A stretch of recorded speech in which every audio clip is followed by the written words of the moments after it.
함께 보겠습니다. 사도행전 2장 우리 22절에서부터 36절까지 말씀입니다. 사도행전 2장 22절에서부터 36절까지 말씀을 한 절씩 교독하도록 하겠습니다. 22절입니다. 이스라엘 사람들아, 이 말을 들으라.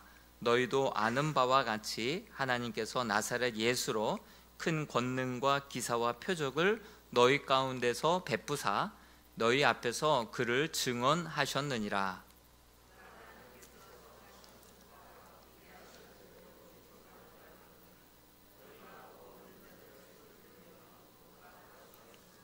하나님께서 그를 사망의 고통에서 풀어 살리셨으니 이는 그가 사망에 매여 있을 수 없었음이라.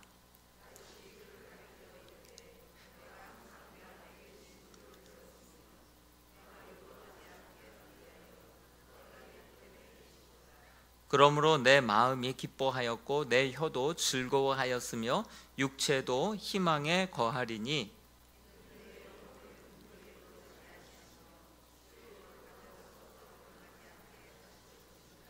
주께서 생명의 길을 내게 보이셨으니 주 앞에서 내게 기쁨이 충만하게 하시리로다 하였으므로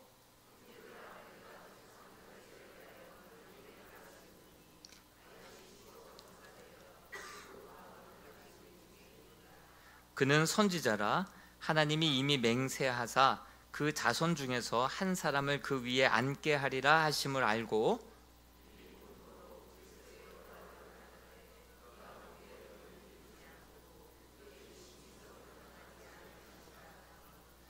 이 예수를 하나님이 살리신지라. 우리가 다 이 일의 증인이로다. 하나님이 오른손으로 예수를 높이심에 그가 약속하신 성령을 아버지께 받아서 너희가 보고 듣는 이것을 부어 주셨느니라. 아멘. 오늘은 이 말을 들으라 라고 하는 제아의 말씀으로 함께 나눌까 합니다. 제가 지난 주간에 아버지 학교 이사장이셨던 김성목 장로님이라고 아버지 학교를 처음 이제 세팅하시고 그 모든 것들을 이제 이사장 역할을 감당하다가 지금은 이제 바뀌셨는데요. 그분이 이제 아버지 학교 마치고 나서 이렇게 또 목양실로 찾아오셔서 반갑게 즐겁게 한 몇 시간 좀 이야기를 나눴습니다. 이야기를 나눌 때 제가 참 존경했던 하용조 목사님에 대한 이야기를 많이 나눴어요. 제가 하용조 목사님 돌아가셨다는 소식을 차를 타고 가다가 기독교 방송에서 듣고 저도 모르게 핸들을 틀어서 운누르교회를 가고 있더라고요.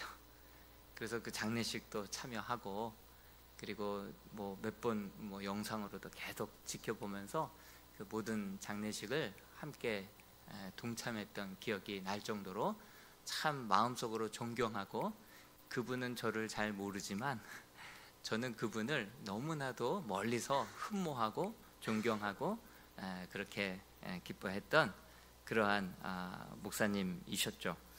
근데 그분이 이제 한 6차례 큰 수술을 했어요.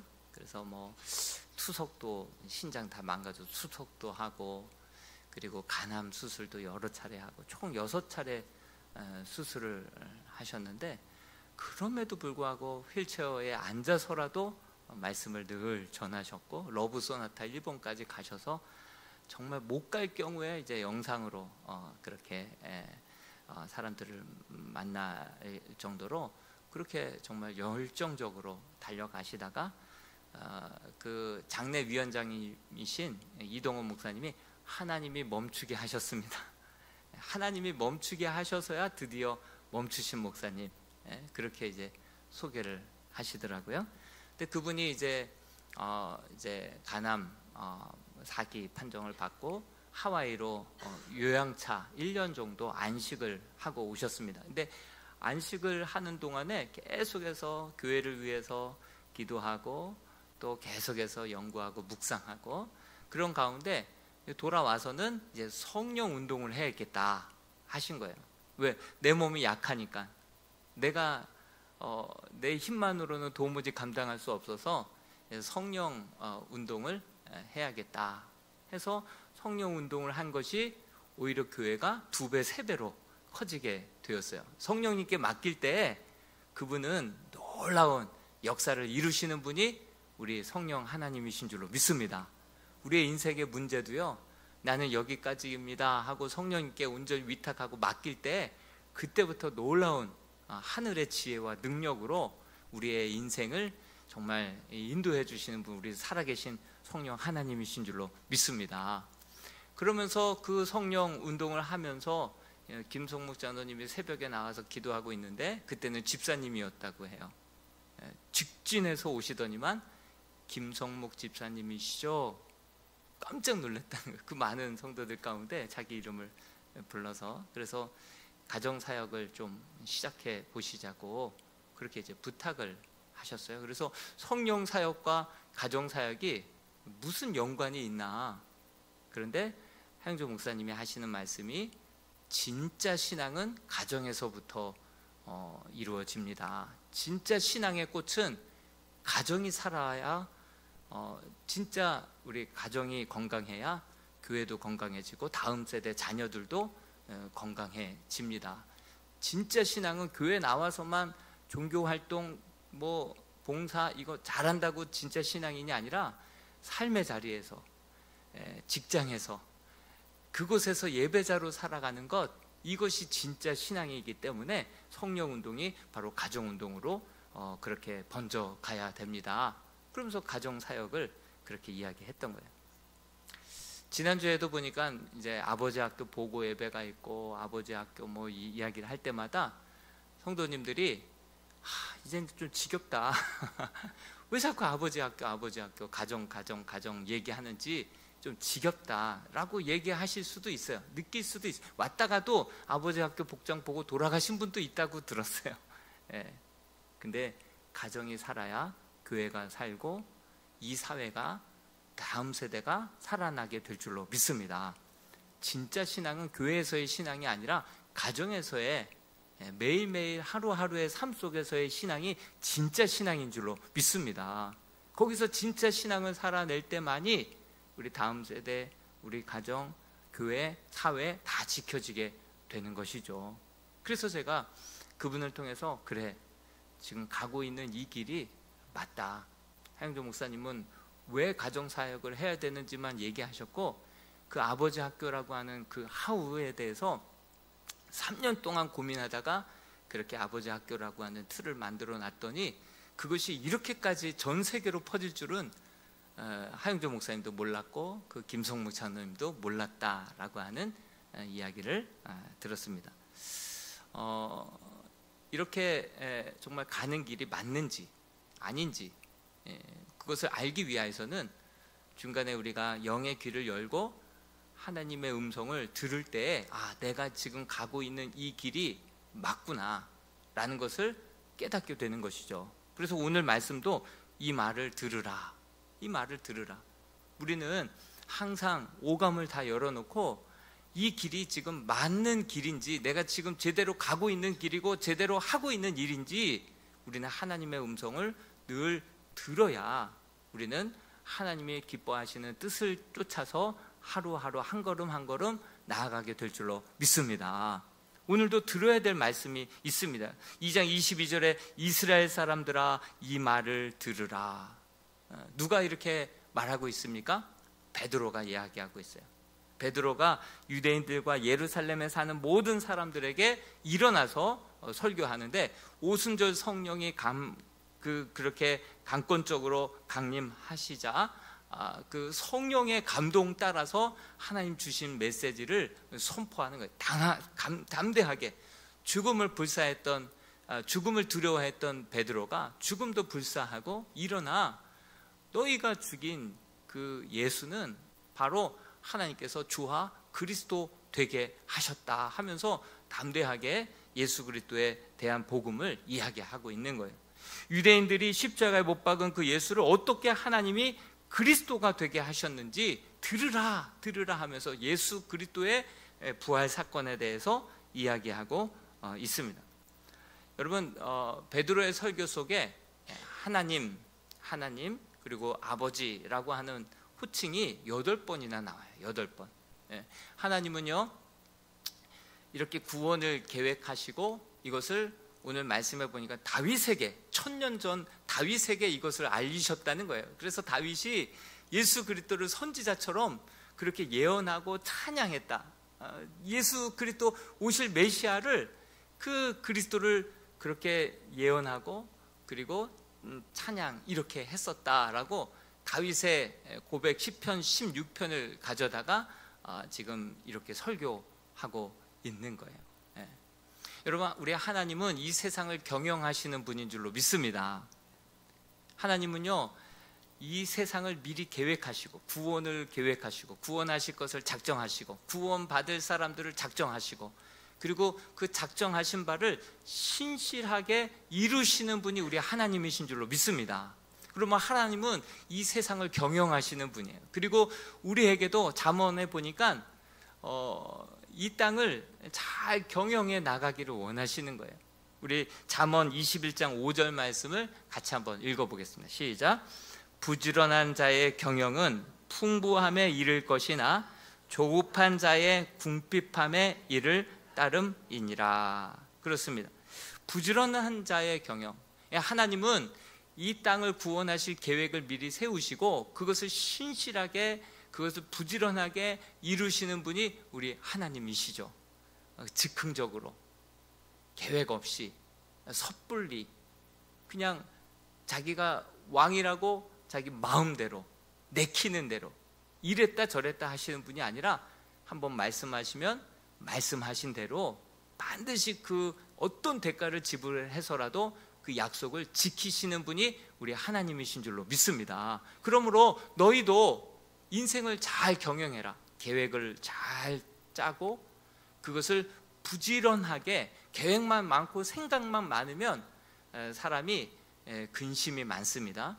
그런데 계획을 잘 세우고 계획한 대로 그것을 부지런하게 행동에 옮기다 보면 우리의 인생은 어느덧 풍성해지게 될 줄로 믿습니다. 그런데 계획도 없이 보십시오. 우리 잠언 21장 5절에 보니까 조급한 자는 어떻게 된다고 말하고 있습니까? 궁핍함에 이르게 된다. 조급하고 즉흥적이고 계획이 없고 게으른 자들은 결국 이렇게 궁핍함이 강도와 같이 군사와 같이 오게 된다. 여러분 우리 모든 믿음의 성도들이 계획을 짜고 그리고 그것이 정말 지혜로운 계획인지 아닌지 많이 또 사람들에게 묻고 지혜자에게 경험자에게 묻고 계획을 잘 세우고 그것들을 부지런하게 잘 이행할 수 있도록 하나님 내 마음과 여건을 주장하여 달라고 신실하게 그 계획대로 잘 살아가게 해달라고 그렇게 계획하고 성실하게 살아갈 때 우리의 인생은 돌아보면 어느덧 풍성한 축복의 통로로 담장 너머로 뻗은 나무로 하나님께서 채워주실 줄로 믿습니다. 그런데 성경에 보면 사람이 계획할지라도 그 걸음을 인도하시는 분은 하나님이시다 이런 말씀이 있잖아요. 그러면 계획 세우지 말라는 뜻입니까? 아니죠. 최선을 다해서 계획을 세우고 그리고 부지런하게 일을 한 이후에 농부가 심고 비료 주고 가꾸고 물을 주고 최선을 다한 후에 겸손하게 눈을 들어 하늘을 바라보는 것처럼 모든 경영의 주관자 되시는 하나님 앞에 온전히 인생을 내어 맡길 때 겸손히 내어 맡길 때 하나님은 우리의 걸음을 인도해 주시고 우리의 삶을 풍성하게 채워주실 줄로 믿습니다. 그것을 우리가 바라고 소망하며 이제 12월 이제 한 달 남지 않았습니다. 오늘이 이제 심야 기도의 11월 마지막 주 마지막 심야 기도예요. 벌써 그렇게 됐어요. 이제 한 장 남았거든요. 11월 한 달 동안 2024년도를 정말 잘 계획했으면 좋겠어요. 여러분들 정말 지금도 새벽 예배에 우리 많이들 나오고 있는데요. 이 12월 한 달 동안에는 뭐 특별 새벽 기도라고 선포하지 않아도 정말 새벽을 깨우며 2024년도를 기도 가운데 잘 계획하고 그것을 정말 부지런하게 잘 실천에 옮겨서 2024년도 하나님께서 주시고자 하시는 은혜와 축복을 하나도 남김없이 받을 수 있는 그런 축복의 한 해가 되게 하여 주옵소서. 간절히 기대하고 소망하는 마음으로 2024년도를 계획하고 준비하고 정말 다시 한번 그릇을 깨끗하게 비우고 하나님 주실 은혜와 축복을 기대하는 마음으로 새벽을 깨우고 기도의 자리를 채워 나아갈 수 있는 우리 이람의 복된 성도들이 될 수 있기를 주님의 이름으로 축복합니다. 그래서 12월 한 달 동안에는 다시 한번 우리가 새벽을 깨워서 함께 하나님 앞에 나와서 함께 계획하고 마음을 정하고 우리 손을 깨끗하게 하고 마음의 그릇을 비우고 2024년도를 정말 두렵고 떨리는 마음, 기대와 소망을 가지고 정말 가득한 희망을 가지고 맞이할 수 있는 저와 여러분들이 될 수 있기를 주님의 이름으로 축복합니다. 오늘 우리가 이 본문 말씀을 통해서 들어야 될 말씀이 있어요. 들어야 될 말씀, 우리 마음에 새겨야 될 말씀이 있어요. 뭐냐면 이 베드로를 통하여서 주시고자 하시는 말씀은 바로 나사렛 예수 그리스도의 부활을 지금 이야기하고 있는 거예요. 나사렛 예수 그리스도의 부활. 우리 사도행전 2장 23절에서 24절 말씀을 같이 한번 읽어보겠습니다. 시작. 그가 하나님께서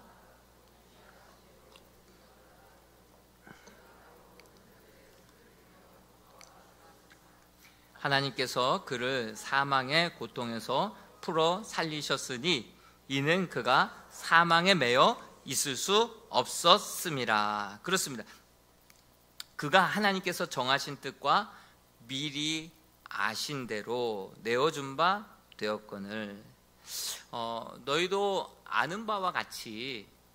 먼저 이 베드로는요, 설교를 할 때 모든 설교 듣는 사람들이 말씀을 잘 이해할 수 있도록 그들이 다 아는 이야기에서부터 말씀을 시작하는 거예요.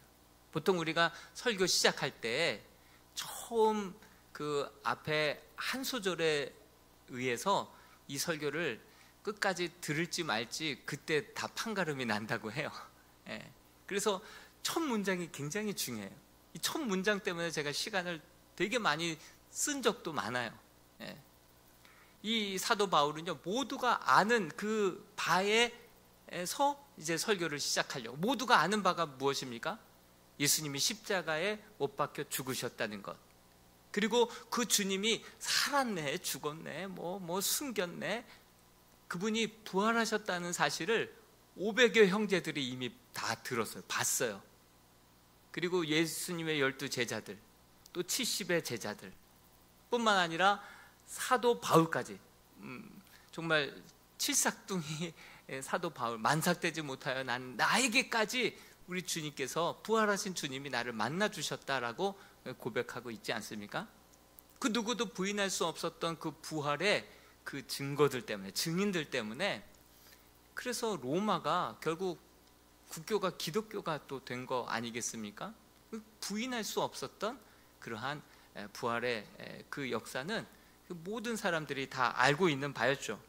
그 점에서부터 설교가 시작이 됩니다. 나사렛 예수로 큰 권능과 기사와 표적, 이게 뭡니까? 바로 예수님이 십자가에서 죽으시고 다시금 부활하셨다라고 하는 이 기사와 이 표적에서부터 설교를 시작합니다. 그리고 유대인들이 죽였던 예수 그리스도께서는 주와 구원자 되신다. 그리고 그분이 다시 부활하셨다라고 하는 부활에 대해서 이 베드로가 이 설교 가운데, 긴 이 설교 가운데 이 예수님의 부활에 대해서 증거하고 있는 것이죠. 그 가운데 24절을 다시 보면요, 하나님께서 그를 사망의 고통에서 풀어 살리셨으니, 고통에서 풀어 살리셨다, 이렇게 말하고 있는데요, 제가 이 고통을 헬라어 원어로 보니까 오딘이라고 하는 헬라어 원어로 쓰였어요. 이 오딘이 뭐냐면 사망의 올무를 뜻하는 거예요. 사망의 올무에서 걸려서 이제 죽을 수밖에 없었던, 꼼짝없이 이제 죽을 일만 기다리고 있었던, 그래서 죽었던 그 예수 그리스도를 다시금 그 올무에서 다시금 풀어서 살려내셨다. 그러니까 사냥꾼이 쳐놓은 그 올무에 새가 걸렸다고 한번 생각해 보십시오. 그러면 날개고 뭐 다리고 꼼짝없이 그냥 꽁꽁 쌓이고 매여서 그 새의 운명은 결국은 죽을 수밖에 없었던 그런 운명이었죠. 사냥꾼의 올무에 걸린 그 새는요, 짐승은요, 이제 100% 죽을 수밖에 없는 운명을 이제 갖고 있는 거죠. 그랬던 주님을 다시금 살리신 이유가 나오죠. 바로 예수 그리스도를 그렇게 올무에 걸려서, 죄의 올무, 저와 여러분들의 그 죄의 올무에 걸려서 이제 죽었던 예수 그리스도를 다시금 풀어서 살리셨다라고 성경에는 말씀하고 있습니다.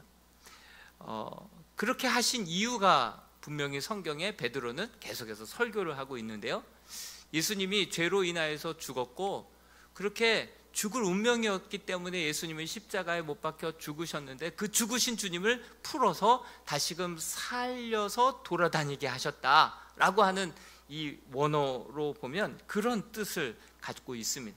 왜 예수님을 그렇게 죽음 가운데 죽으셨던 예수님을 풀어서 다시금 살리신 이유가 무엇이냐면, 우리 주님께서 우리들의 죄와 허물과 상처로부터 그냥 그대로 내버려두면 죄의 그 올무에 걸려서 죽을 수밖에 없었던, 지옥 갈 수밖에 없었던 우리의 운명을 다시 한번 풀어서 살려주시기 위하여서 우리 주님이 죽으셨고, 또한 우리 하나님은 그를 살리셔서 우리로 하여금 모든 올무로부터, 상처로부터, 죄로부터 우리를 해방시켜 주시기 위하여서 우리 하나님은 예수 그리스도를 죽음 가운데서 부활시키셨고, 우리 예수님은 우리를 그런 모든 죄와 사망과 상처로부터 그냥 내버려두면 여지없이 사냥꾼의 올무에 걸려서 결국은 잡혀 죽을 수밖에 없었던 운명을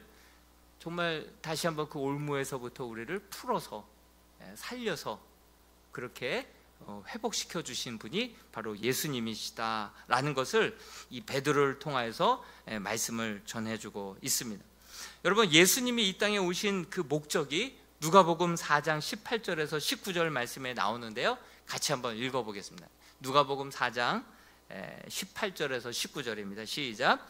주의 성령이 내게 임하셨으니 이는 가난한 자에게 복음을 전하게 하시려고 내게 기름을 부으시고 나를 보내사 포로된 자에게 자유를, 눈먼 자에게 다시 보게 함을 전파하며 눌린 자를 자유롭게 하고 주의 은혜의 해를 전파하게 하려 하심이라 하였더라. 여러분, 우리가 예수를 믿는다는 것이 무엇입니까? 크리스찬이 된다는 것이 무엇입니까? 바로 가난으로부터, 또한 갇힘으로부터, 또한 눈먼 자, 육신의 질병으로부터, 또한 여러 가지 정말 그 마음의 두려움과 압박감으로부터 우리를 해방시켜 주시고, 주의 은혜의 해라고 하는 것은 바로 이스라엘 사람들에게는 희년을 말하거든요. 희년이 무엇입니까? 우리가 내년도에 30주년을 맞이하지만 이제 20년 더 지나서 희년을 맞이하게 되거든요. 7년이 바로 안식년이고 7년을 7번 하면 49년이죠. 그리고 50년 되는 해가 바로 희년이에요. 해방의 해예요. 그래서 이 희년에 한 번씩은, 이 50년에 한 번씩은 이스라엘 백성들에게 희년이 선포가 되는 거예요. 이것은 뭐냐면 사람들이 다 땅을 분배받았어요. 하나님이 주신 땅을 그런 분배를 받았어요. 근데 살다 보면 빚지게 되죠. 망하게 되죠. 어렵게 되죠. 그러면 땅을 팔게 돼요. 아니, 팔 땅도 없을 때에는 자식까지 팔았어요. 그래서 노예로, 종으로, 정말 가진 것이 없는 딱 빈털터리 인생이 되었죠. 그렇지만 희년이 되면요, 모든 땅을 본 주인에게로 돌려주는 거예요. 왜? 땅은 여호와의 것이기 때문에 희년만 되면 모든 땅을 다시금 본 주인에게 돌려주고요. 그리고 희년이 되면요, 그렇게 종으로 팔려갔던 모든 사람들이 다시금 고향으로 부모에게로 돌아올 수 있는 그러한 은혜의 해가 바로 희년이다라고 하는 사실이죠. 그래서 이스라엘에는요, 절대 절망이라는 게 없어요. 여러분, 절대 절망이고 희망이 전혀 없는 사람들은요, 정말 불특정 다수를 향하여서 그냥 휘발유 불 저질러 버리고 찌르고 황산 뿌리고 그리고 자살하는 거예요. 희망이 없기 때문에 그래요. 삶이 고통스러워서 힘든 것보다도 희망이 없기 때문에 고통스러운 거예요. 이 희년이 뭐냐면 이제 손꼽아 기다리는 거예요. 이제 7년 남았다, 이제 3년 남았다, 이제 1년 남았다. 1년만 기다리면 땅이 다시금 돌아오는 거예요. 다시금 회복이 되는 거예요. 이게 희년이에요. 이게 회복의 해예요. 이게 구원의 해예요. 바로 예수 그리스도를 통하여서 진정 우리의 인생에 참된 희년을 허락해 주기 위하여서 주님이 이 땅에 오신 줄로 믿습니다.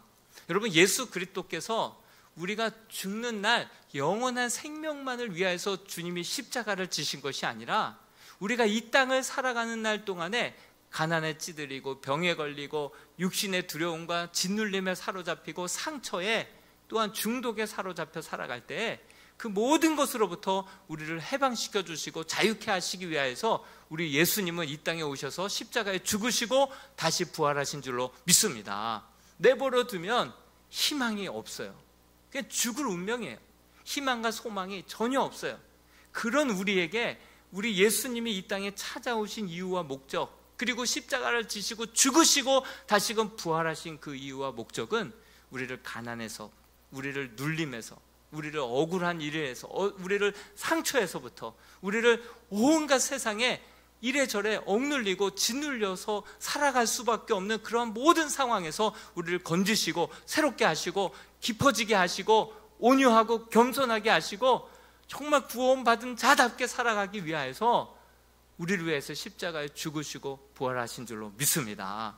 내버려 두면 그냥 사냥꾼이 쳐놓은 그 올무에 사로잡혀서 그냥 죽을 수밖에 없는 운명의 우리 인류를 위하여서 우리 예수님께서 십자가를 지시고 죽으시고 부활하심으로 이 모든 상처와 죄와 이러한 그늘로부터 우리를 해방시켜 주시기 위하여서 이 땅에 오셨다라고 하는 사실입니다. 여러분, 이 사실을 믿으십니까? 예, 우리의 인생의 환경에 우리가 짓눌릴 이유가 없습니다.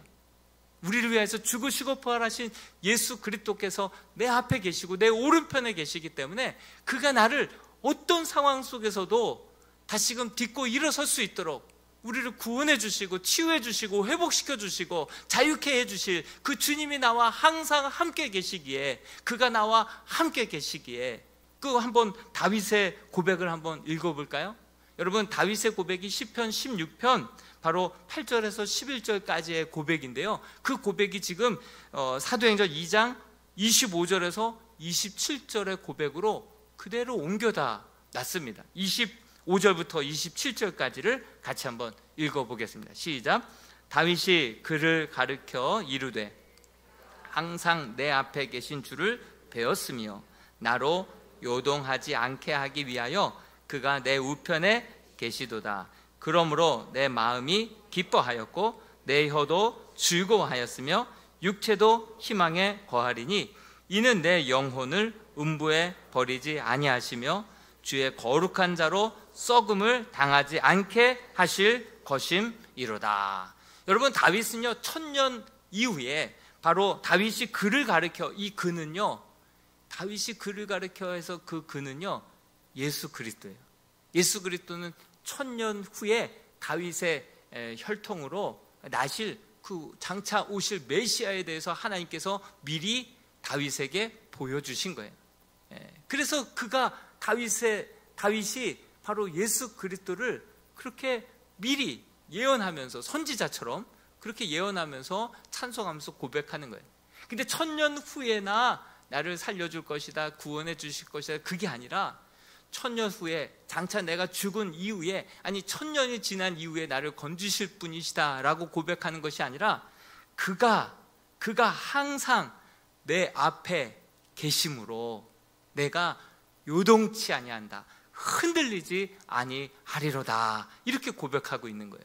죽어서만이 아니라 그 주님이 지금도 나와 함께 계셔서 나의 오른편에, 나의 우편에 계셔서 장중의 오른팔로 나를 모든 상황에서 건져주실 분이 우리 주님이기 때문에 나는 요동치 않고 두려워 떨지 않고 환경에 짓눌리지 않고 어떤 상황 속에서도 주님이 나와 함께 하시기 때문에 내가 기뻐하고 즐거워하고 내가 정말 육체도 희망에 거하게 되리니, 이렇게 고백하고 있는 거예요.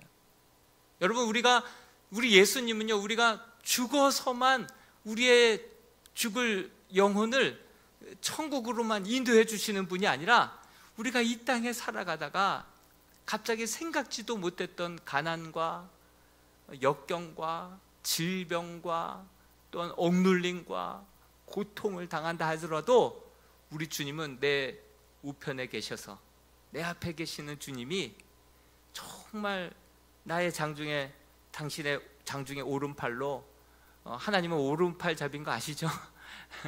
하나님의 그 능력의 오른팔로 우리를 건져내셔서 위로해 주시고 그 모든 상황을 해석해 주시고 인내하게 하시고 소망을 품게 하시고 엎드러져도 쌓이지 않게 하시고 정말 자빠져도 거기에 매이지 않게 하시고 우리를 자유케 하시고 치유케 하시고 성숙하게 하시고 변화시켜 주시고 주님을 닮아가게 하시고 이기게 하시고 극복하게 하시고 자유하게 하셔서 우리를 정말 온전케 하시는 분이 우리 예수 그리스도이신 줄로 믿습니다. 우리를 이렇게 올무에서 건지셔서 풀어 다니게 하기 위하여서, 자유케 하기 위하여서 예수님이 직접 그렇게 십자가에서 죽으시고 부활하셨다라고 하는 사실을 2000년 전에 다윗에게 알려주셨고 500년 전에, 700년 전에 나훔에게, 하박국에게, 미가 선지자에게 다 미리 하나님께서는 계획하신 것을 알리시고 말씀하신 대로 이루신 분이 우리 주님인 줄로 믿습니다. 여러분, 우리 하나님은 우리를 올무에서 건지시는 분이세요.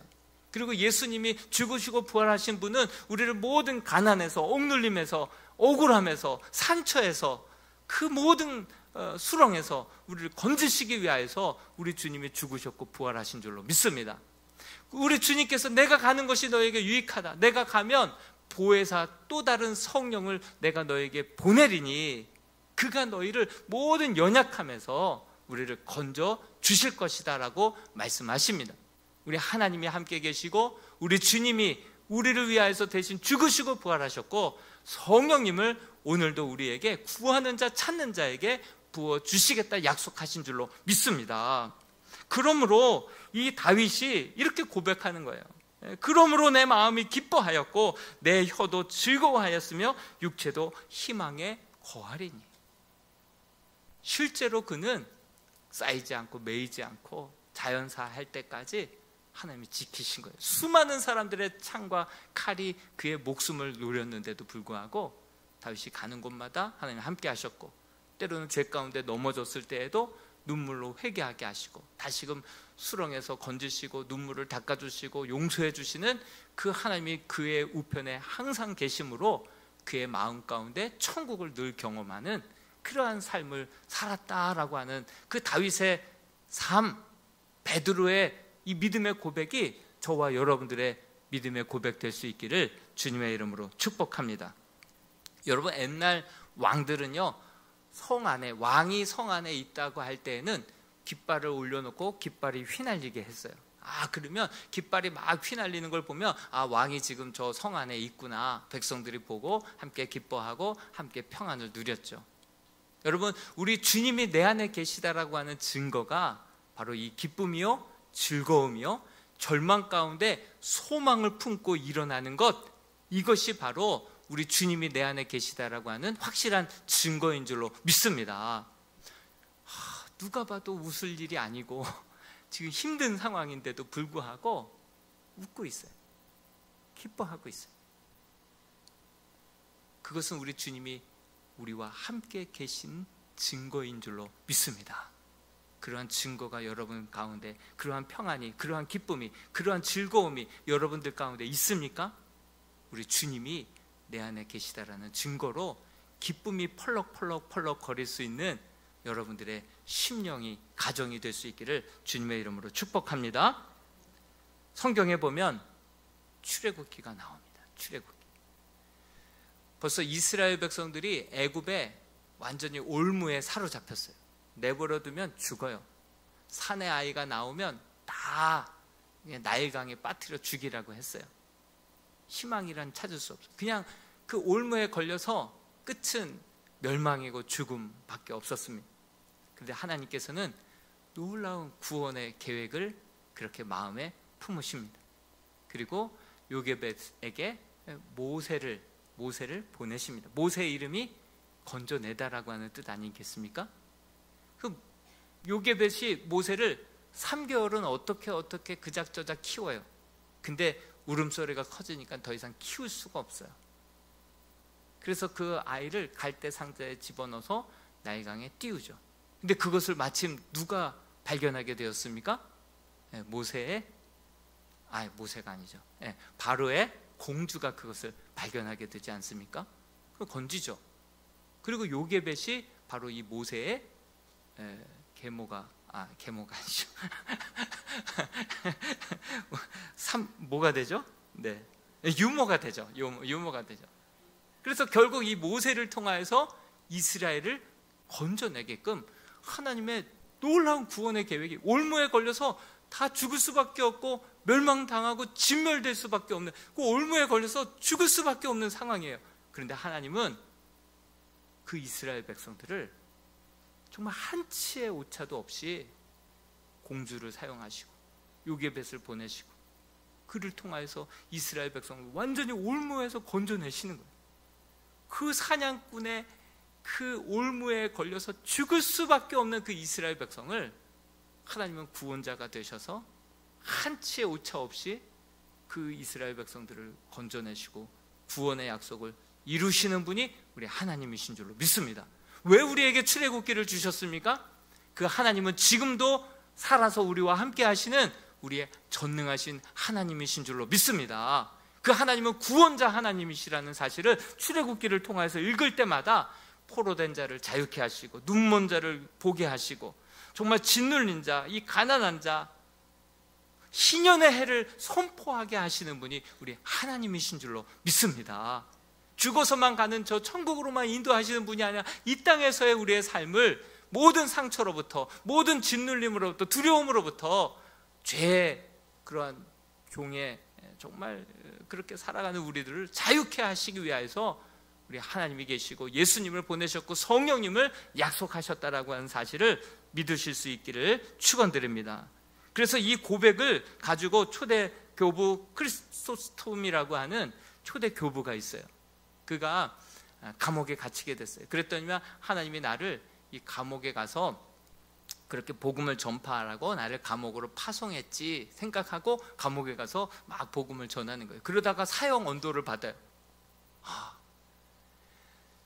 성도들 가운데 가장 고귀한 죽음은 바로 순교인데 나 같은 놈을 이렇게 순교자로 삼아주시니 너무 감사합니다 하면 하나님 앞에 사형 언도를 받자 감사했어요. 그리고 사형 집행이 되려고 하는 순간에 갑자기 사형이 멈춰지게 됐어요. 그러자 하나님, 내 남은 여생을 정말 죽도록 사나 죽으나 주의 것 되게 하시고 죽도록 주를 위하여서 하나님께서 살려주신 이 목숨을 주께 바치게 해 주옵소서. 또 그렇게 기도합니다. 그래서 뭐라고 기도하고 있는지 아십니까? 저를 감옥에 넣으십시오. 그러면 나는 요셉이 될 것입니다.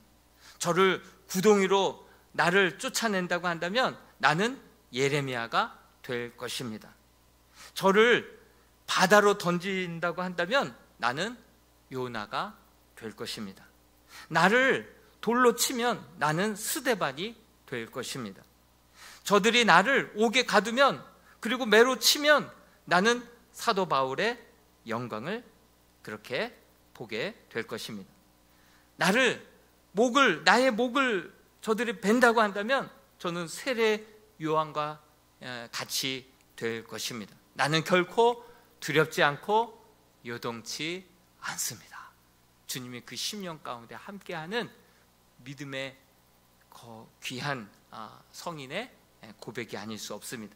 여러분, 하나님의 영광을 알고 하나님만을 두려워하는 자들은요, 어떤 환경에도 쌓이지 않고 어떤 환경도 두려워하지 않게 될 줄로 믿습니다.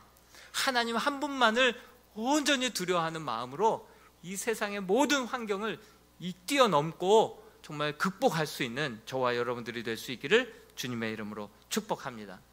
제가 어떤 집사님하고 통화를 하는데 그 집사님이 정말 병원에서 방법 다 했다는 거예요. 더 이상 해줄 것 없다는 거예요. 집사님과 통화하는데, 목사님, 전 두렵지 않아요, 그러시는 거예요. 목사님, 저는 두렵지 않아요. 어느 날 눈 떴을 때 천국에서 눈을 뜰 거고요, 눈 떴는데 이 세상이면 또 하루를 연장시켜 주신 하나님께 감사하며 살 겁니다, 그러는 거예요. 여러분, 이미 그 집사님은 정말 그 모든 환경을 뛰어넘고 죽음을 뛰어넘는 그러한 담대한 구원의 믿음을 갖게 된 줄로 믿습니다. 24절, 하나님께서 그를 사망의 고통에서 풀어 살리셨으니 이는 그가 사망에 매여 있을 수 없었음이라. 그를 사망에 매어둘 수 없는 그 부활의 그 믿음을 이미 가지고 있었던 그 집사님. 여러분, 이 부활의 신앙은요, 그냥 죽어서만 경험할 수 있는 것이 아니라 이 땅에 살아가고 있는 동안에서도 얼마든지 맛보고 누리고 나누고 전할 수 있는 그러한 부활의 능력으로, 부활의 증인으로 살아갈 수 있는 저와 여러분들이 될 수 있기를 주님의 이름으로 축복합니다. 우리 같이 한번 이 찬양 불렀으면 좋겠습니다. 이 믿음 더 굳세라. 이 찬양 2절과 3절을 주님이 뜻하신 일 헤아리기 어렵더라도 언제나 주 뜻 안에 내가 살아있음을 아노라. 사랑의 말씀들이 나를 더욱 새롭게 하니 때로는 넘어져도 최후 승리를 믿노라. 부활의 믿음으로 살아가게 해 주옵소서. 이런 믿음의 고백으로 함께 2절과 3절 고백 드리겠습니다.